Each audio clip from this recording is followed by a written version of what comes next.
सभी बच्चों को नमस्कार। नवोदय विद्यालय समिति नई दिल्ली और नवोदय विद्यालय समिति हैदराबाद संभाग के आदेशानुसार 10वीं कक्षा बा पाठ्यक्रम छात्रों के लिए हिंदी विषय के लिए कुछ ई सामग्री तैयार किया गया है। तो यहाँ पर आज हम ई सामग्री अपठित गद्यांश के लिए कुछ यहाँ पर हम बहस करेंगे। तो अपठित गद्यांश कैसे हल करना है और हल करते समय किन बातों पर ध्यान रखना है, तो ये सारी बातों के प्रति आज हम एक बार नज़र डाल के कुछ आवश्यक बिंदुओं के प्रति हम ध्यान रखेंगे। और मैं पी रामाराव, प्रशिक्षित स्नातक हिंदी शिक्षक, जवाहर नवोदय विद्यालय, पूर्व गोदावरी जिला, आंध्र प्रदेश। तो आज हमारा विषय है अपठित गद्यांश। तो बच्चों, आप सभी जानते हैं हमारे प्रश्न पत्र में सबसे पहले प्रश्न के रूप में अपठित गद्यांश आता है। तो यह अपठित गद्यांश बहुत से छात्र बहुत सरल समझते हैं और कुछ छात्र इसको कठिन भी समझते हैं। तो लेकिन कुछ आज हम जिन बिंदुओं पर ध्यान रखना चाहते हैं, जिन बिंदुओं पर चर्चा करना चाहते हैं, तो इन बातों पर थोड़ा सा ध्यान रखने से तो बिल्कुल बहुत आसानी से इस प्रश्न का उत्तर आप दे सकते हैं। तो प्रश्न पत्र में जब पहले प्रश्न का उत्तर आप सही, सटीक, स्पष्ट रूप से अगर दे सकते हैं तो आप में एक प्रकार का आत्मविश्वास उत्पन्न हो जाता है और इस आत्मविश्वास के साथ अन्य सारे प्रश्नों का उत्तर बड़े आसानी से दे सकते हैं आप। तो इसीलिए अपठित गद्यांश हल करना, अपठित गद्यांश 100% आप उत्तर देना बहुत आवश्यक है। तो सबसे पहले हम जानेंगे अपठित गद्यांश का मतलब क्या है। अपठित गद्यांश का मतलब है जो पाठ्यक्रम में निर्धारित पुस्तकों से नहीं तो किसी अन्य पुस्तकें या पत्र पत्रिकाओं या समाचार पत्रों आदि में से किसी एक गद्यांश दिया जाता है जो छात्र अभी तक पढ़ा नहीं हो। तो इस अपठित गद्यांश को, इस गद्यांश को पढ़कर छात्र सबसे पहले समझे और इसका मूल भाव से वे परिचित हो जाए और इसमें जो प्रश्न दिए जाते हैं इन प्रश्नों का उत्तर भी सरल, स्पष्ट और सटीक देने की आवश्यकता है।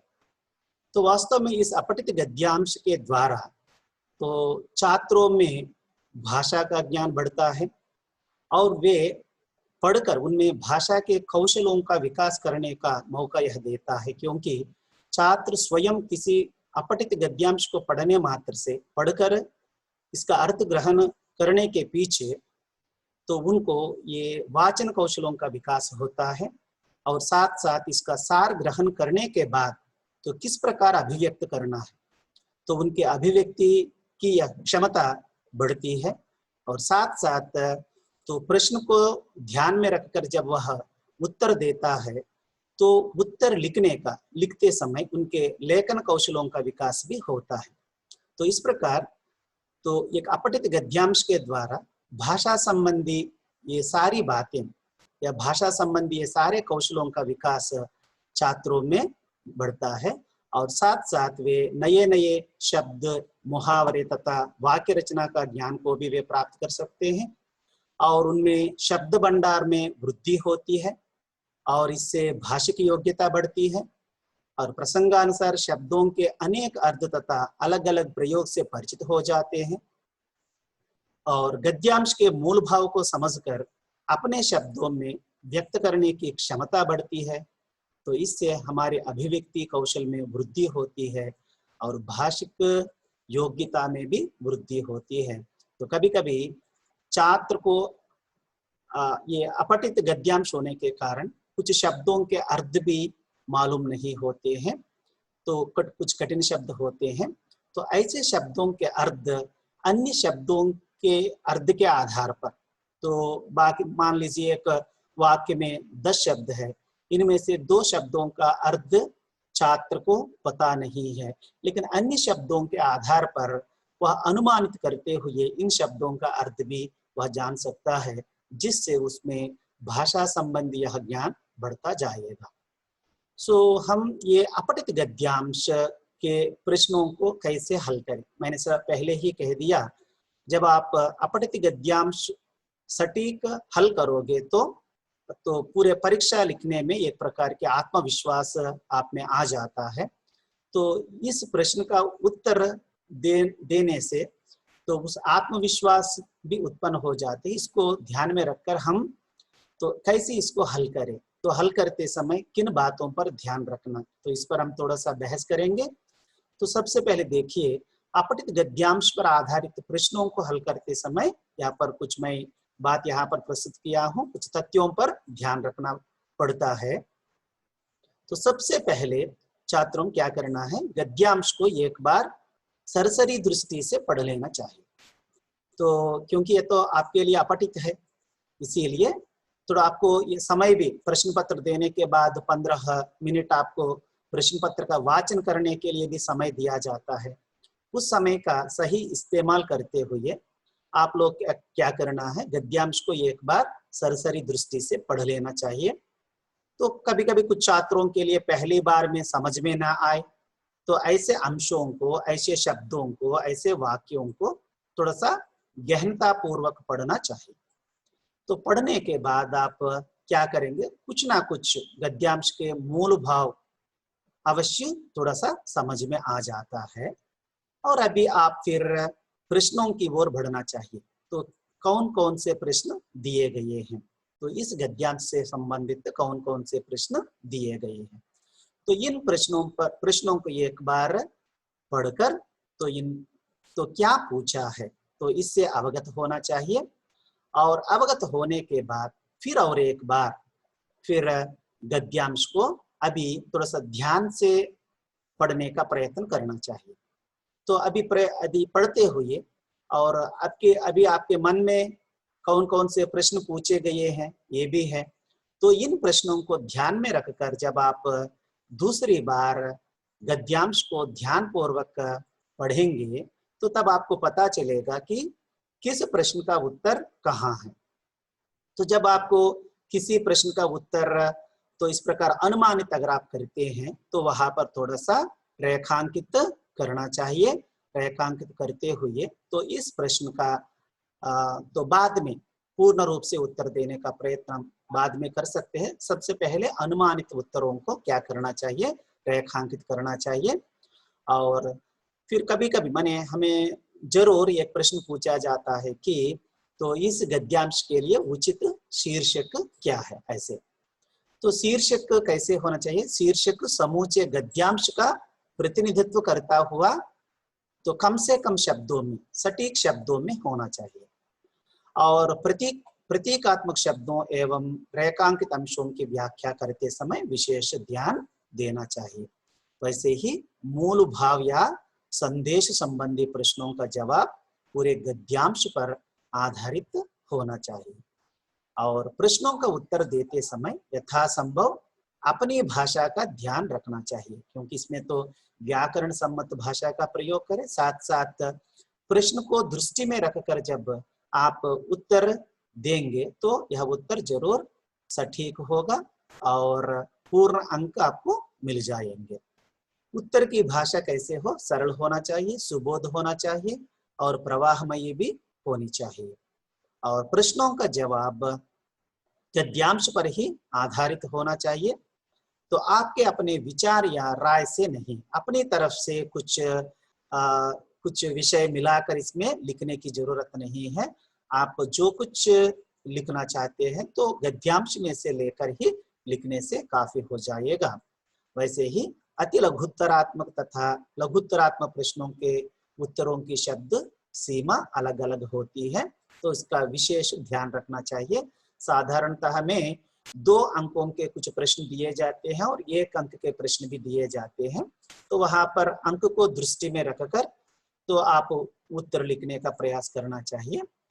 और प्रश्नों का जवाब सटीक शब्दों में देना चाहिए, घुमा फिरा कर जवाब देने का प्रयास नहीं करना चाहिए। ऐसे करने से क्या हो जाते हैं, अंक काट लिए जाते हैं। और तो अभी मैं क्या करूंगा, तो इसके आधार पर अपठित गद्यांश को हल करने तथा इस पर अधिकार प्राप्त करने के लिए कुछ अभ्यास मैं यहाँ पर देता हूँ।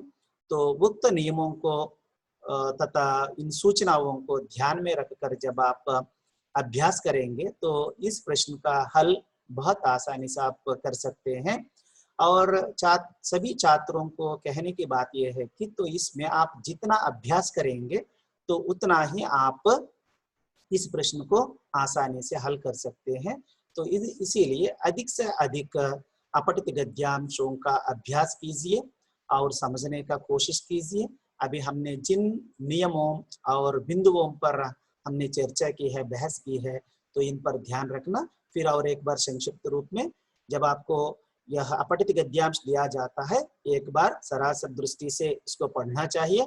पढ़ने के बाद प्रश्नों को एक बार पढ़ना चाहिए और किस विषय पर कौन से प्रश्न पूछे गए हैं यह ध्यान में रखते हुए दूसरी बार जब हम अपठित गद्यांश को पढ़ते हैं थोड़ा सा ध्यान से पढ़ना चाहिए और इन प्रश्नों के जो उत्तर आप अनुमानित करते हैं ऐसे उत्तरों के नीचे रेखांकित करना चाहिए और उस प्रश्न संख्या भी वहां पर लिखना चाहिए। तो इस प्रकार जब दूसरी बार पढ़ते समय आप क्या करेंगे तो पूरे गद्यांश के सारांश से आप अवगत हो जाएंगे, इसका पूरा सार आपको समझ में आ जाएगा। अभी आपके मन में तो इसका सार, जब संक्षिप्त सार आपके मन में है तो तब आप अपनी तरफ से उत्तर लिखने का प्रयास करना चाहिए। उत्तर देते समय अपनी भाषा को भी ध्यान रखना और प्रश्न को ध्यान में रखकर जब उत्तर दिया जाता है तो ऐसे उत्तरों को हम उत्तम उत्तर कह सकते हैं, पूर्ण अंक भी दिए जाते हैं। तो यहाँ पर मैं आपको एक उदाहरण के रूप में एक छोटा सा गद्यांश यहाँ पर मैंने प्रस्तुत किया, या तो मैंने थोड़ा सा सरल दिया है, सरल से कठिन की ओर मैं जाते हुए तो आगामी जो गद्यांश है उसमें कठिनाई भी बढ़ती जाती है। यहाँ पर मैंने जो दिया है तो इसको एक बार पढ़ता हूँ। और बच्चों ये भी ध्यान रखना, तो जब हम गद्यांश का वाचन करते हैं, वाचन करते समय ही कुछ सार आपको समझ में आ जाना चाहिए। तो मैंने वहां पर अल्प विराम आदि को थोड़ा सा ध्यान में रखते हुए वाचन करने से जरूर आपको विषय समझ में आ जाएगा। यहाँ पर देखिए, मैं एक छोटा सा गद्यांश मैं यहाँ पर प्रस्तुत किया हूँ, एक बार मैं वाचन करता हूँ। तो देखिए, हमारे देश के त्योहार चाहे धार्मिक दृष्टि से मनाए जा रहे हैं या नए वर्ष के आगमन के रूप में, फसल की कटाई एवं खलिहानों के भरने की खुशी में हो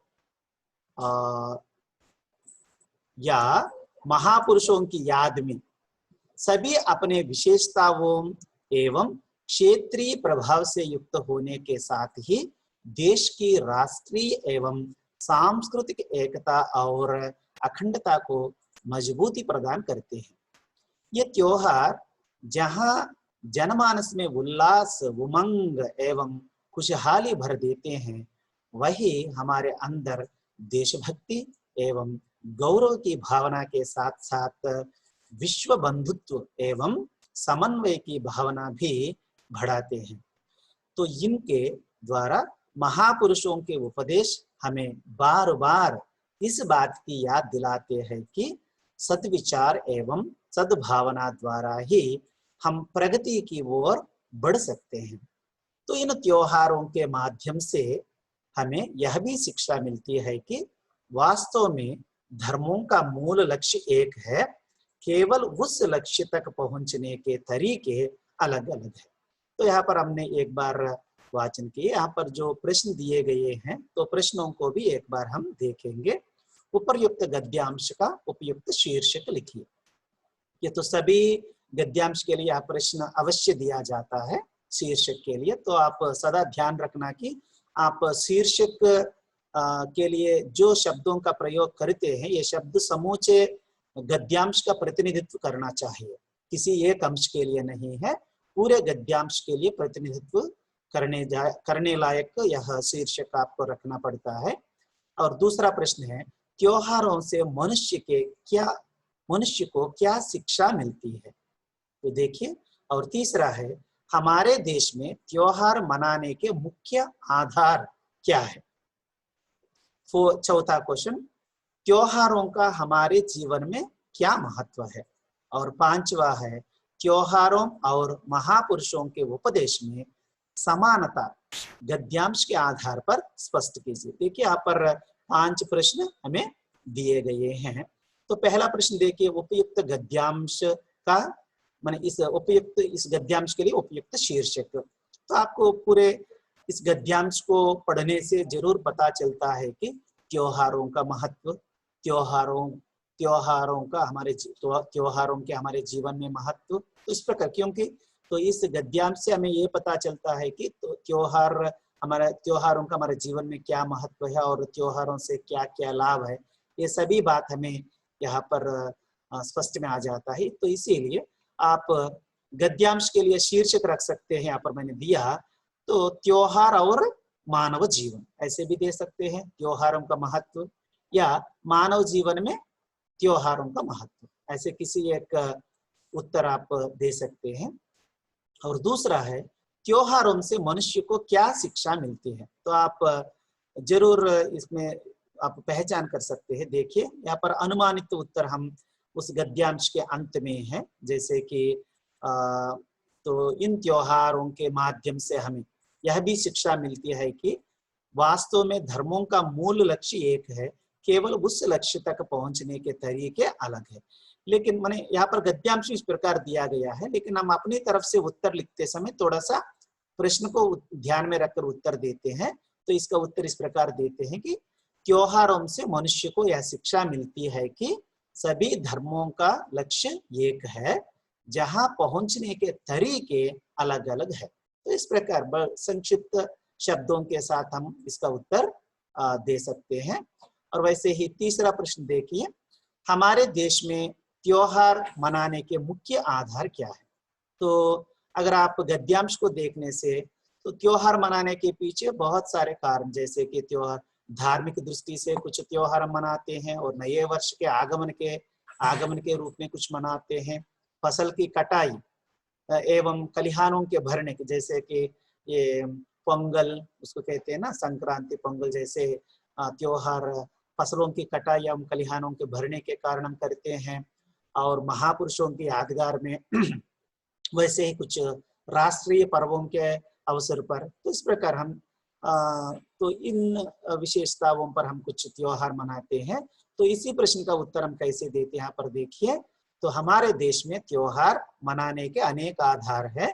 ये त्योहार कभी धार्मिक दृष्टि से मनाए जाते हैं, तो कभी नव वर्ष के आगमन की खुशी में या फसल कटने और खलिहान भरने की खुशी में, तो इनके मनाने का आधार हो सकता है। तो इस प्रकार इसका उत्तर लिखना चाहिए, जैसे कि इस प्रकार के प्रश्न 2 अंकों के लिए दिए जाते हैं।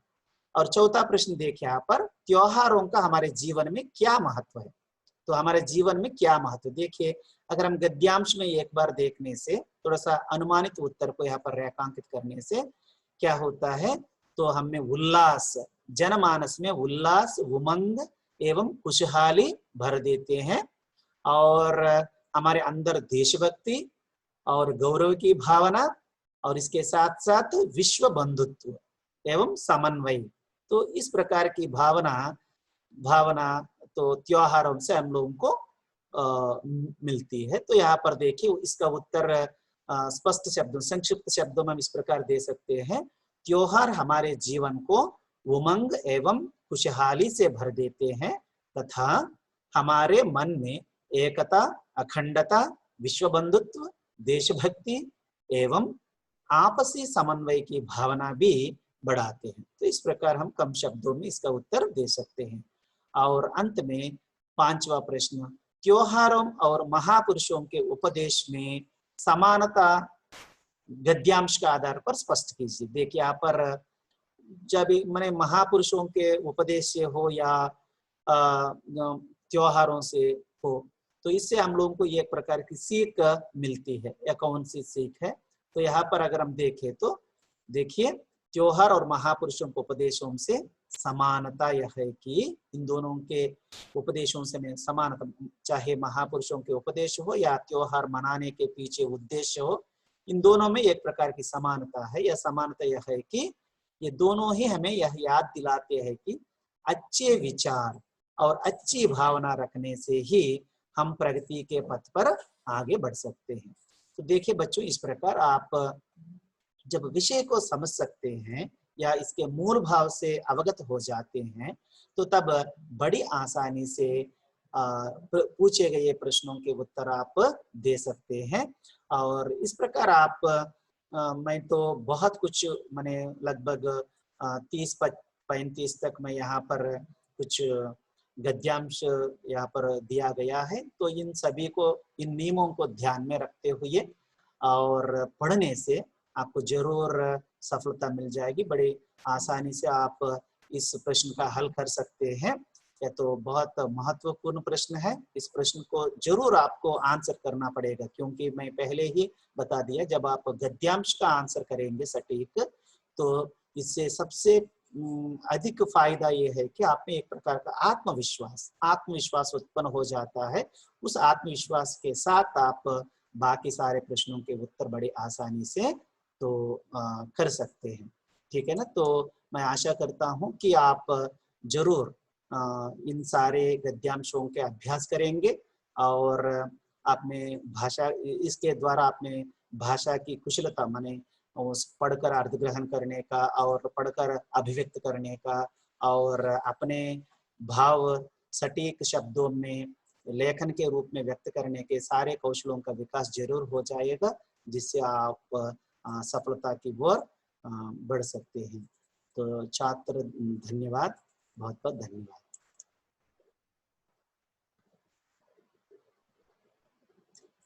मैडम एंड टच చేసా మేడం, एंड के बाद क्या करना? And meeting for all.